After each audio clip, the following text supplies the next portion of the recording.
Live, local, late breaking. This is WDSU News at 10. We're Americans, and we'll get through this together. It makes us feel as though he cares. He's showing up. This little town, we're not expecting to see Joe Biden. Seeing the devastation in the roads and everything like that, it's just amazing of what wind and rain can do. Nobody, not one person showed up to come check on us. And somebody needs to pay for this, and hopefully they will. I promise we're going to have your backs till this gets done. All right, tonight bringing in the cavalry. More support is on Louisiana soil. Crews equipped and yearning to answer the desperate needs from Ida's aftermath, as now 10 people are dead. President Biden, boots on the ground. He spent hours witnessing the devastation firsthand. So this is new footage here from inside the president's flyover. The commander-in-chief surveying the damage in Lafitte, Grand Isle, and Port Fourchon. President Biden only able to view some areas by air because the ground is still too dangerous. Tonight we have live team coverage as thousands are holding on to hope that the challenges of our basic elements of life, food, and water will finally be resolved. We begin with Travers Mackle, who was there as the president touched down in Louisiana.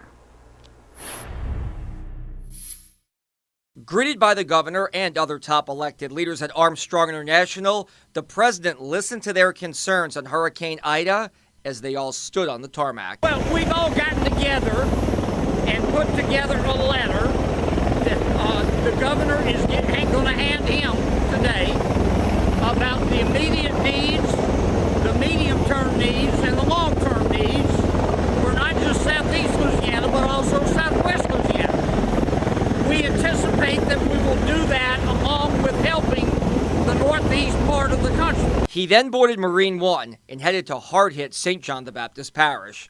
Outside the federal levee protection system, Biden met with leaders like President Jacqueline Hotard to discuss flooding and wind damage. Mr. President, our immediate needs are power, water, communications, and financial assistance for those who can't return home and are forced to stay somewhere else during the recovery.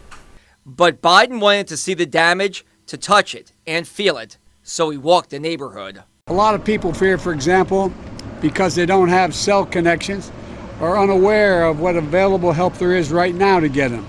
The FEMA director and I were just talking to them. We're going to make sure we have someone coming through here, going door to door, letting people know what's available to them right now. The president then flew over lower parts of Jefferson and Lafourche parishes, places like Lafitte, Grand Isle, and Port Fourchon. Here's my colleague Michael Armstrong in Lafitte with more. Travers, the president just flew over Lafitte. I'm here on the Goose Bayou Bridge right here. And just beyond this bridge in Lafitte, there is still flooding. It's been a madhouse for people getting back and wanting to see their homes and things. The president arrived at MSY after a full day in the state. On the trip, the entire way, former Congressman Cedric Richmond, now a senior advisor to Biden and his hand-picked person to lead the federal recovery. Billions will be needed to improve infrastructure and get people back home.